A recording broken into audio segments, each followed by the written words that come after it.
Praise the lord. ఈరోజు కథ దేవుని ఆశించిన వృద్ధుడు. ఒక ఊరిలో దీవెనగా జీవించిన యేసయ్య అనే వృద్ధుడు ఉండేవాడు. ఆయన భార్య చనిపోయిన తర్వాత ఒంటరితనంతో ఉన్నాడు. కానీ ఎప్పుడూ దేవుని మీద విశ్వాసాన్ని కోల్పోలేదు. ప్రతి ఉదయం బైబిల్ చదివి ప్రార్థన చేసేవాడు. ఊరి ప్రజల వారికై అవసరమున్న సహాయం చేసేందుకు ముందుకు వెళ్ళేవాడు. ఒకరోజు పెద్ద వరద వచ్చింది. ఊరంతా నీటితో మునిగింది. ప్రభుత్వం పడవ పంపింది. అయ్యా రండి, మీ ప్రాణాల ప్రమాదంలో ఉంది అన్నారు.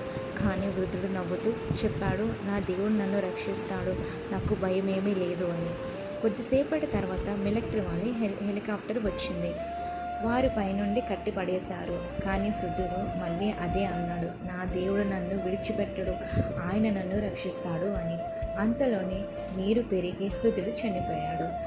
ఆత్మ పరలోకానికి వెళ్ళినప్పుడు దేవుని అడిగాడు, ప్రభువా, నేను నిన్ను నమ్మాను, మరి నన్ను ఎందుకు రక్షించలేదు?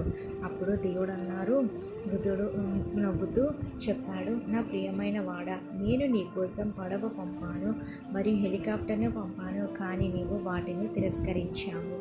మరియు ఈరోజు ఈ కథలో నీతి ఏమిటి అంటే, దేవుడు మన ప్రార్థనకు సమాధానం ఇస్తాడు, కానీ అది మనం ఊహించిన రీతిలో కాకపోవచ్చు. మనం ఆయన సంకేతాలను గుర్తించాలి.